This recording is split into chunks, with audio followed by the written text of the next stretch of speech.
पाल जी, जनजातीय काम को प्रगति देने वाले ऐसे मेरे छोटे भाई शक्ति जी और इस सभागार में उपस्थित वंदनीय छात्र शक्ति, सर्वप्रथम मैं आपको 9 जुलाई स्थापना दिवस कार्यक्रम, जिसको हम हर साल विद्यार्थी दिवस के रूप में मनाते हैं, आप सभी को बधाई और शुभकामनाएं देता हूं। अभी मैं देख रहा था कि जब पवन जी ने अपना वक्तव्य यहाँ पर समाप्त किया तो एक बहन ने भारत माता की जय का उद्घोष किया, लेकिन आज के युवाओं से और खास करके विद्यार्थी परिषद के कार्यकर्ताओं से जैसी हमें उम्मीद होती है वैसा जोश मुझे देखने को नहीं मिला। तो मैं एक बार आपसे चाहता हूं कि आप मेरे साथ जोर से अखिल भारतीय विद्यार्थी परिषद ने जो घोषणाएं प्रदेश के अंदर या समाज के अंदर स्थापित की है उसका जय घोष आप करें। भारत माता की जय, भारत माता की जय। तेरा वैभव अमर रहे मां, हम दिन चाह रहे न रहे। तेरा वैभव अमर रहे मां, हम दिन चाह रहे न रहे। मित्रों, अखिल भारतीय विद्यार्थी परिषद के कार्यकर्ता होने के नाते समाज के अंदर हमारी एक पहचान बनती है और विद्यार्थी परिषद का काम यद्यपि 1948 में शुरू हुआ और इसके संबंध में एक ऐतिहासिक पृष्ठभूमि जो विद्यार्थी परिषद की है उसके सामने उसको आप सभी के सामने रखने का मैं एक प्रयास करने वाला हूं। अखिल भारतीय विद्यार्थी परिषद चंद कार्यकर्ताओं ने 1948 में शुरू किया। 9 जुलाई 1949 को विधिवत रूप से अखिल भारतीय विद्यार्थी परिषद की स्थापना हुई और इस देश का एकमात्र ऐसा छात्र संगठन जिसका अपना एक रजिस्ट्रेशन नंबर है, जिसका अपना एक पंजीकरण संख्या है। अपनी स्थापना के साथ ही अखिल भारतीय विद्यार्थी परिषद ने भारतीयकरण के व्यापक संदर्भ में आंदोलन चलाए। अखिल भारतीय विद्यार्थी परिषद में स्थापना हुई तो विद्यार्थी परिषद ने 3 आंदोलनों को जन्म दिया और उसमें कहा कि इस देश का नाम जो है वो भारत होना चाहिए। आप जानते हैं कि भारत इस देश का नाम है जिसको पहले आर्यवर्त के नाम से जाना जाता था, लेकिन जो इंडिया का नाम इस देश को दिया गया वो हमारा नाम नहीं है। दूसरी जो मांग विद्यार्थी परिषद ने अपनी स्थापना काल में की वो कही कि इस देश का राष्ट्रीय गीत वंदे मातरम होना चाहिए। तीसरी मांग और विद्यार्थी परिषद ने दी कि इस देश की मातृभाषा हिंदी होनी चाहिए। आप देखिए कि एक ऐसा छात्र संगठन जो भारतीयकरण की बात कर रहा है, ऐसा छात्र संगठन और कोई नहीं मित्रों, अखिल भारतीय विद्यार्थी परिषद। इसके बाद के कालखंड का अगर हम जिक्र करें तो 1956 में पहली बार अखिल भारतीय विद्यार्थी परिषद का राष्ट्रीय अधिवेशन होता है। 1965 से संगठन की कार्य विस्तार हेतु अभी मैंने कहा कि अभी यहाँ पर हमारे पास विस्तार कोमल वेक्ता जी यहाँ पर उपस्थित है, प्रशांत कश्यप जी भाग संघ एबीपी के पूर्णकालिक के तौर पर विद्यार्थी परिषद का काम करते हैं। तो ये पूर्णकालिक की परंपरा 1965 में पहली बार शुरू हुई। आचार्य गिरिराज किशोर जी अखिल भारतीय विद्यार्थी परिषद के प्रथम पूर्णकालिक बने, जो बाद में 1966 में अखिल भारतीय विद्यार्थी परिषद के राष्ट्रीय संगठन मंत्री भी बने। 1966 में आप जानते हैं कि नॉर्थ स्टेट, जिनको हम 7 सिस्टर्स के नाम से भी जाना जाते हैं, वहां पर पढ़ने वाला छात्र जो कि अपने आप को भारत का हिस्सा नहीं समझता था, जिसे लगता था कि वो भारत का अंग नहीं है, वहां के विद्यार्थियों के लिए सील की स्थापना विद्यार्थी परिषद 1966 में की। Students experience in interstate living, भारतीय अंतरराज्यीय जीवन दर्शन, इसकी स्थापना की और नॉर्थ ईस्ट के विद्यार्थियों को पूरे भारत में भ्रमण कराया और उन्हें भी भारत के हिस्सा आप है, भारत का अंग आप है, ऐसी कल्पना उनके अंदर संचारित करने का काम भी विद्यार्थी परिषद ने किया। 1970 के दशक पहली बार अखिल भारतीय विद्यार्थी परिषद ने राष्ट्रीय प्रदर्शन किया। 1971 में आते आते अखिल भारतीय विद्यार्थी में पवन जी ने उसका जिक्र किया यहाँ पर। 1971 में अखिल भारतीय विद्यार्थी परिषद ने 2 विचारों का प्रतिपादन किया। तो ऐसे कंसेप्ट विद्यार्थी परिषद ने समाज को दिए। उसमें कहा कि जो छात्र है वो आज का नागरिक है, वो कल का नागरिक नहीं है। अगर समाज के अंदर समस्या आज है तो विद्यार्थी परिषद का कार्यकर्ता होने के नाते आज ही इसी का समाधान ढूंढेगा, वो इसका कल के लिए इंतजार नहीं करेगा। और दूसरा जो विचार अखिल भारतीय विद्यार्थी परिषद ने, आप जानते होंगे अभी कुछ दिन पहले आपने सुना होगा कि अग्निवीर जैसी एक पॉलिसी लेकर के भारत सरकार आई जिसमें कहा गया है कि नौजवान जो है 18 साल से लेकर के 22 साल तक या 21 साल तक या 23 साल तक जो है सेना में जाएंगे। और उसका आप देखेंगे कि बहुत सारे लोगों ने उसका समर्थन किया और कई कई जगह पर उसका कुछ विरोध भी हुआ। और ऐसे कुछ युवा जो भटके हुए नौजवान थे, छात्र थे, उन्होंने कुछ न्यूसेंस क्रिएट करने का भी काम किया। लेकिन विद्यार्थी परिषद ने कहा कि जो स्टूडेंट्स पावर है उसको हम सकारात्मक दिशा की ओर ले जाएंगे। अखिल भारतीय विद्यार्थी परिषद ने कहा कि स्टूडेंट्स पावर है वो नेशंस पावर है, छात्र शक्ति है वो राष्ट्र शक्ति है। अखिल भारतीय विद्यार्थी परिषद ने 1974 के दशक में बिहार में, गुजरात में, जहां पर भ्रष्टाचार फैला हुआ, जहां पर अराजकता का माहौल था, ऐसे 2 आंदोलनों का जन्म दिया। और गुजरात में, जिसको बाद में राष्ट्रीय आंदोलन भी बनाया गया, अखिल भारतीय विद्यार्थी परिषद उस आंदोलन का कारण से वहां की तत्कालीन सरकार के मुख्यमंत्री को अपने पद से त्याग पत्र देना होगा। आप समझ रहे होंगे कि विद्यार्थी परिषद का काम सरकारों को चेंज करना है क्या? अखिल भारतीय विद्यार्थी परिषद का काम सरकारों को चेंज करना नहीं, सत्ता का चेंज करना नहीं, लेकिन व्यवस्था का परिवर्तन करना जरूर है। अखिल भारतीय विद्यार्थी परिषद ने समाज को साथ लेकर के व्यवस्था को एक नई दिशा देने का काम भी किया। 1975 में आपने सुना होगा, आपके बड़े बुजुर्ग घर में बात करते होंगे कि 1975 का जो कालखंड है वो किस तरह से देश के अंदर उस समय के तत्कालीन प्रधानमंत्री इंदिरा गांधी जी ने वहां पर आपातकाल जो है थोप दिया पूरे देश के ऊपर। असंख्य लोगों को जेलों में डाला गया। अखिल भारतीय विद्यार्थी परिषद एकमात्र ऐसा छात्र संगठन जिसने इस आपातकाल का विरोध किया। और विरोध ही नहीं किया, अपितु 650 कार्यकर्ता अखिल भारतीय विद्यार्थी परिषद के मीसा एक्ट के तहत 8 महीने जेलों में भी रहे। क्या कारण है कि अखिल भारतीय विद्यार्थी परिषद ऐसे समाज कार्यों में भी आगे आती है? क्या कारण है कि ऐसे विद्यार्थी परिषद ऐसे कार्यकर्ताओं का निर्माण कर रही है जो कि समाज में आकर के राष्ट्र का पुनर्निर्माण करे? 1977 में विभिन्न महाविद्यालयों में छात्र संघ चुनाव का लड़ने का निर्णय भी अखिल भारतीय विद्यार्थी परिषद ने लिया। उसके बाद 1978 में छात्र संघ चुनाव से फिर से किनारा कर लिया।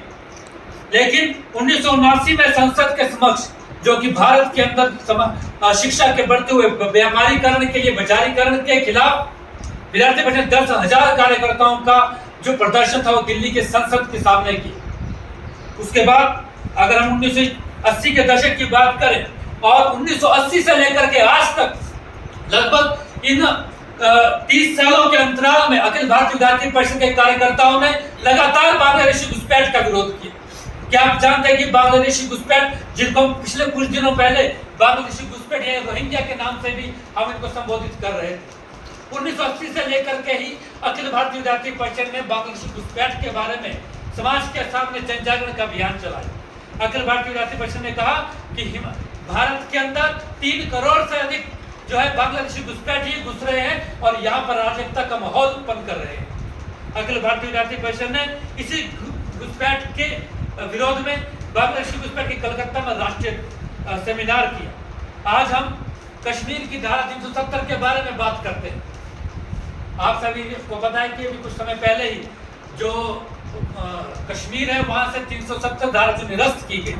अखिल भारतीय विद्यार्थी परिषद ने कश्मीर को मुद्दे को लेकर के, धारा 370 के मुद्दे को लेकर के भी बहुत आंदोलन किए। और 1985 में अखिल भारतीय विद्यार्थी परिषद ऐसे जो विद्यार्थी जो बाहर कंट्रीज से, बाहर के देशों से पढ़ने के लिए यहाँ पर आते थे या जो यहाँ से पढ़ करके बाहर कंट्री में ऐसे विद्यार्थियों को एक प्लेटफॉर्म देने का काम वोजी के माध्यम से करता है। World organization of student and youth के नाम से अखिल भारतीय विद्यार्थी परिषद ऐसे फॉरेन स्टूडेंट्स के साथ में काम करती है।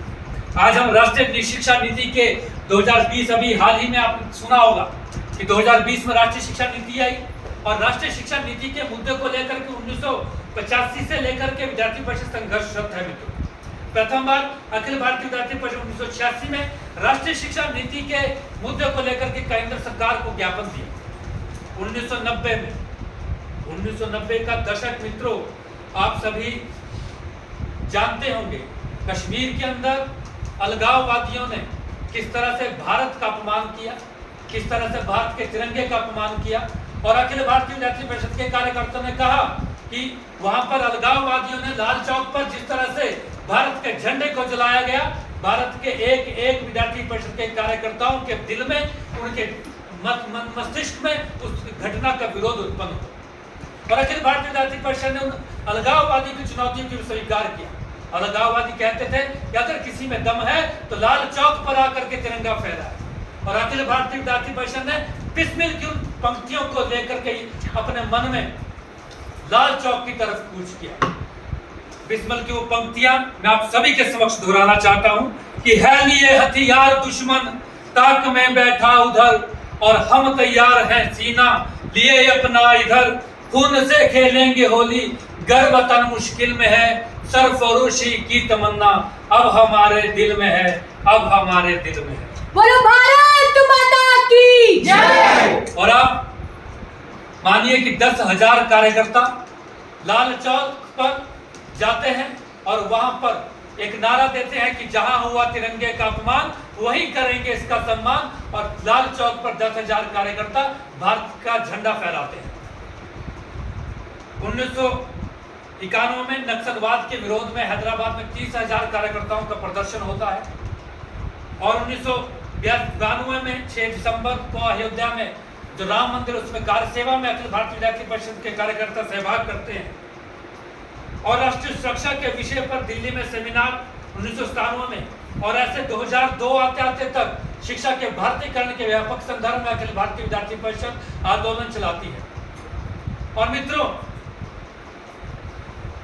शिक्षा के व्यापारीकरण के खिलाफ पूरे भारतवर्ष में जिस तरह का ज्वार उत्पन्न विद्यार्थी परिषद के कार्यकर्ताओं ने किया, उसे हिमाचल प्रांत में छूता नहीं रह सकता। हिमाचल प्रांत के अंदर भी मुझे आज भी याद है 2002 के अंदर जब मैं पहली बार महाविद्यालय में फर्स्ट ईयर का विद्यार्थी था आया, तो उस समय शिक्षा के व्यापारीकरण के खिलाफ, शिक्षा के निजीकरण के खिलाफ अखिल भारतीय विद्यार्थी परिषद लगातार आंदोलन कर रही थी।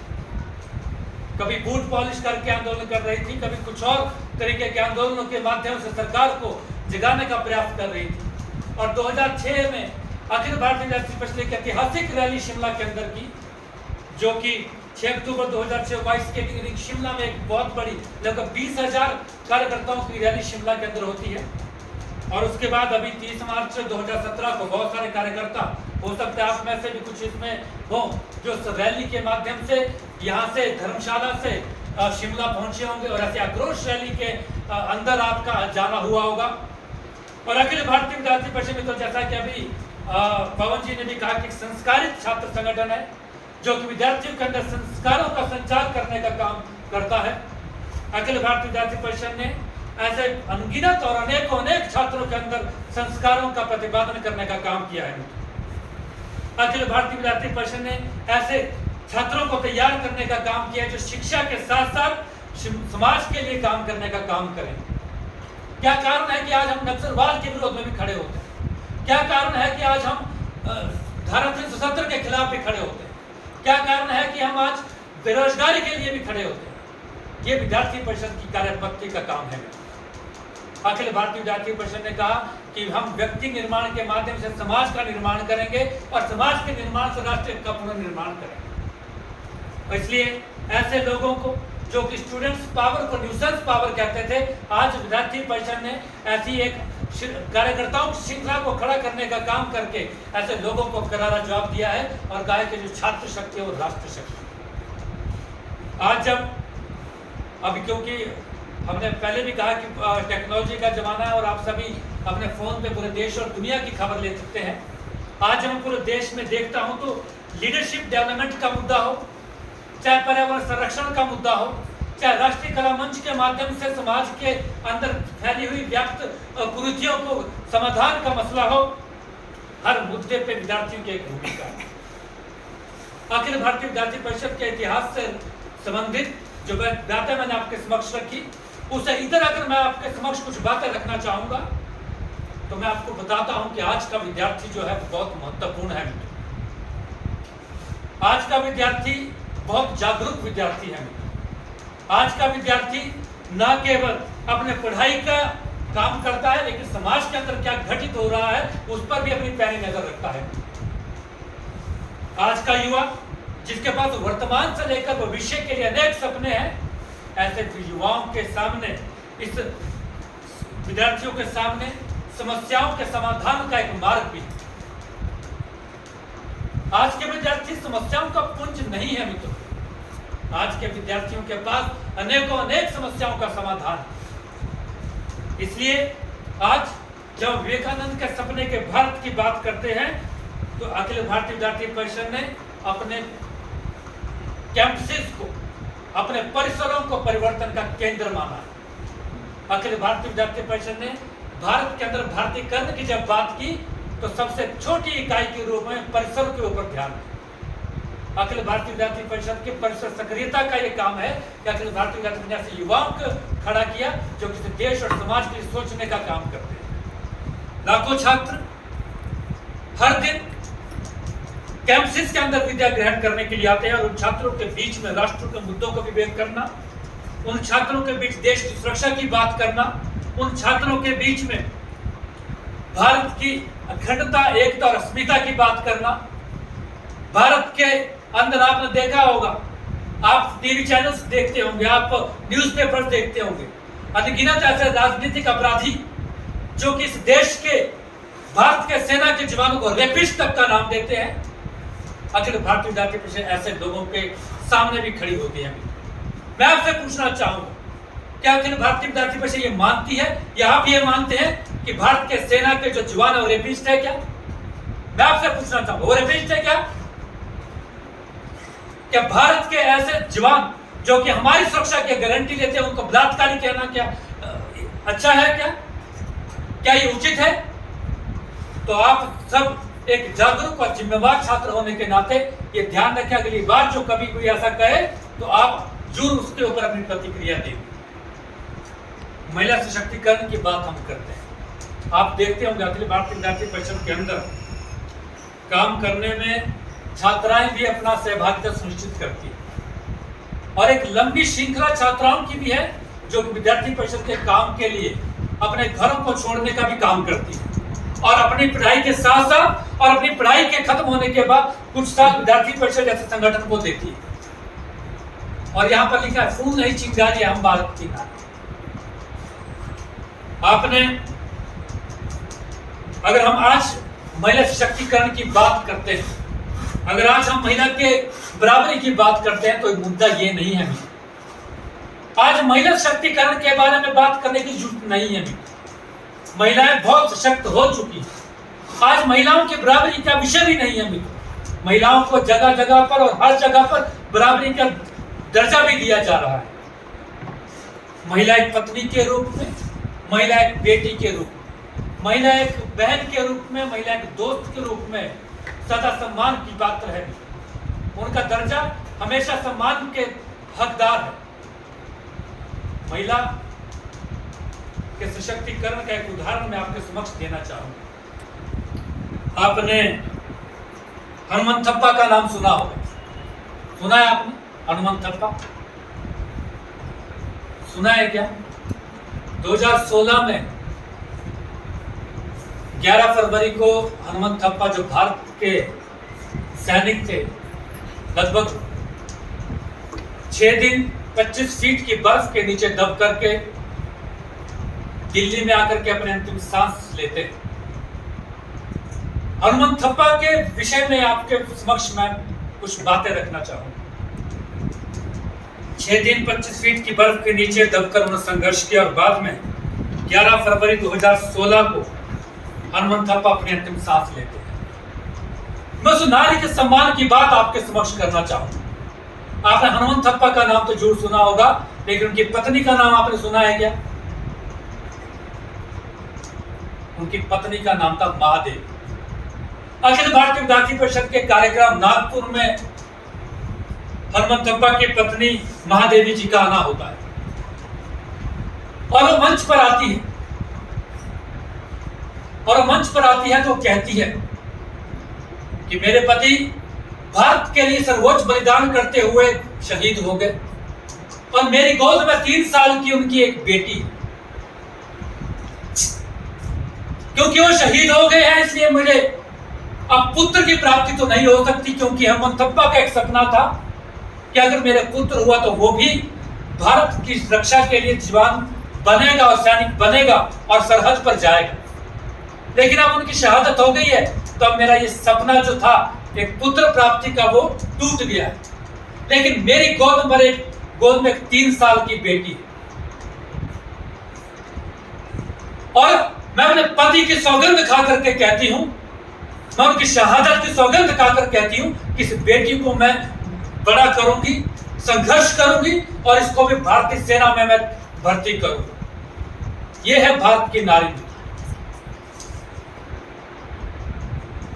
और ऐसे मंचों को प्रदान करने का काम अखिल भारतीय विद्यार्थी परिषद करती है, जिसमें ऐसे संस्कारित, ऐसे समर्पित और ऐसे महिलाओं के वहां पर महिमा मंडन हम करते हैं जिन्होंने इस देश के लिए अपने जीवन को भी बलिदान कर दिया।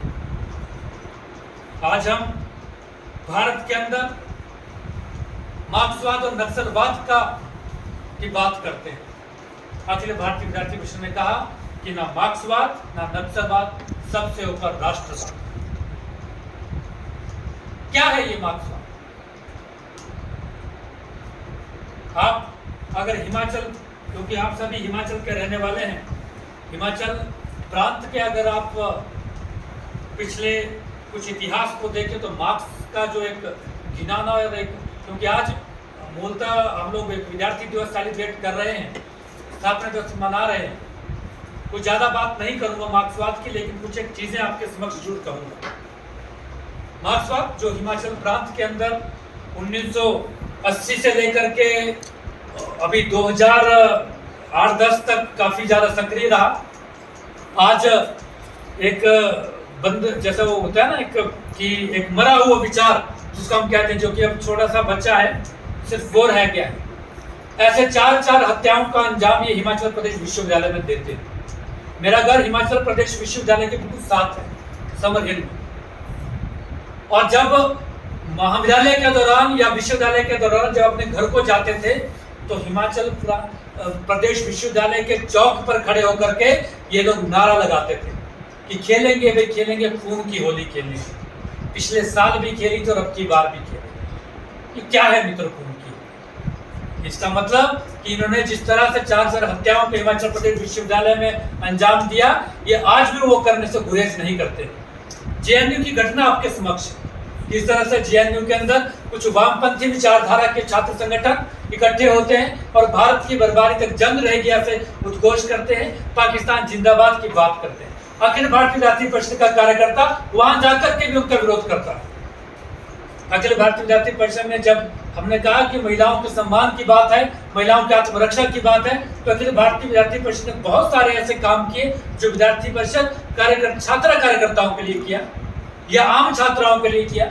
मिशन साहसी जैसा कार्यक्रम, अगर आप में से कुछ विद्यार्थी छात्राएं यहाँ पर हों जिन्होंने इसमें पार्टिसिपेट किया हो तो आप जानते हैं कि किस तरह से आत्मरक्षा को लेकर के विद्यार्थी परिषद के कार्यकर्ताओं ने हिमाचल प्रांत के अंदर ही नहीं भी तो पूरे भारतवर्ष के अंदर मिशन साहसी जैसा एक कार्यक्रम चलाया, जिसमें छात्राओं को आत्मरक्षा के किस तरह से वो अपनी आत्मरक्षा करें, इस तरह की चीजें उनको सिखाई गई। अभी हाल ही में एक ऋतुमती अभियान अखिल भारतीय विद्यार्थी परिषद ने चलाया है, जिसमें ऐसी आर्थिक आधार पर जो पिछड़ी हुई छात्राएं उनके लिए काम करने का काम अखिल भारतीय विद्यार्थी परिषद कर रही है। और अखिल भारतीय विद्यार्थी परिषद का काम सिर्फ जिंदाबाद या मुर्दाबाद करना नहीं है मित्रों।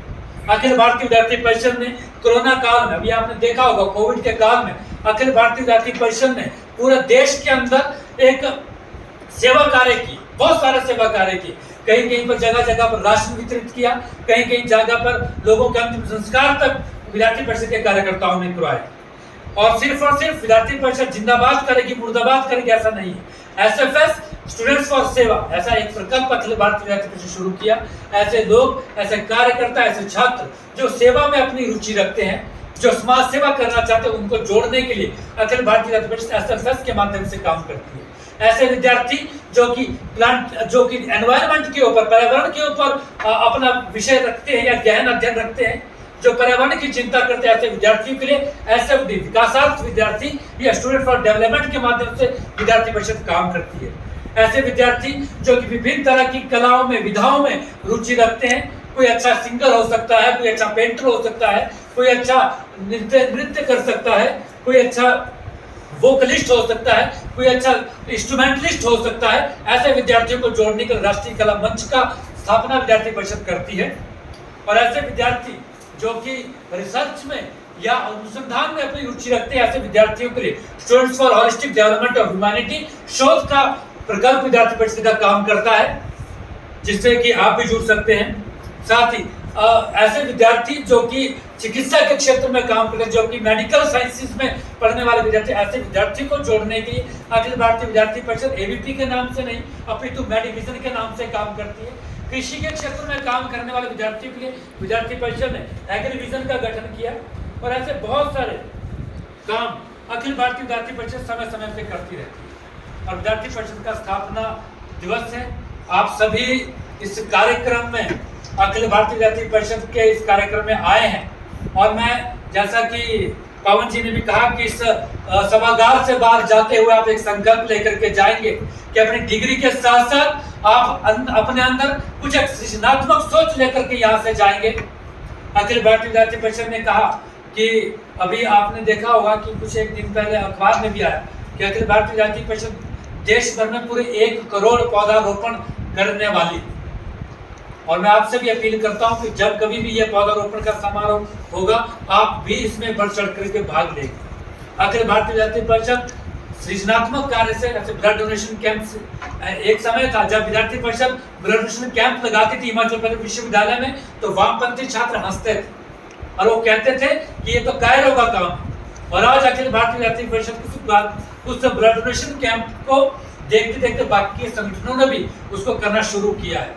और बहुत खुशी होती है बताते हुए कि 2006 या 2007 के आसपास अखिल भारतीय विद्यार्थी परिषद को प्रदेश के अंदर सबसे बड़े छात्र संगठन जो कि ब्लड डोनेशन करता है, ऐसा सम्मान भी प्राप्त हो चुका है, जिसमें कि तत्कालीन मुख्यमंत्री राजा वीरभद्र सिंह जी ने अखिल भारतीय विद्यार्थी परिषद के प्रांत के अध्यक्ष को मंच पर सम्मानित किया। अखिल भारतीय विद्यार्थी परिषद ऐसे करियर गाइडेंस कैंप्स के माध्यम से या फिर पर्सनालिटी डेवलपमेंट कैंप के माध्यम से विद्यार्थियों को जोड़ने का काम करती है। अखिल भारतीय विद्यार्थी परिषद के कार्यकर्ता आज कहीं पर भी आप जाएंगे, किसी गांव में, कस्बे में, शहर में, आपको हर जगह अखिल भारतीय विद्यार्थी परिषद के कार्यकर्ता मिलेंगे।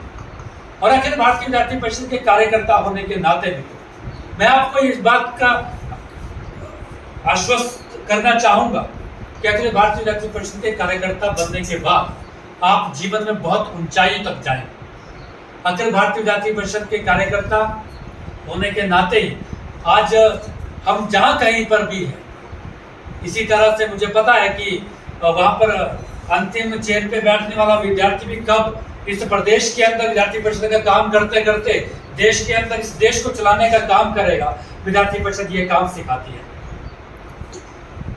और आज हिमाचल प्रांत के कार्यकर्ताओं को, हिमाचल प्रांत के विद्यार्थी परिषद के कार्यकर्ताओं को देश भर में जाना जाता है। अखिल भारतीय विद्यार्थी परिषद पूरे देश में चलाने वाला रोडू का एक आम परिवार से निकला हुआ कार्यकर्ता आशीष चौहान इस विद्यार्थी परिषद के राष्ट्रीय संगठन मंत्री के रूप में अपनी भूमिका निभाता है। अखिल भारतीय विद्यार्थी परिषद के काम करते करते कब एक करसोग से निकला हुआ कार्यकर्ता कब जम्मू के प्रांत के संगठन मंत्री के रूप में काम करता है।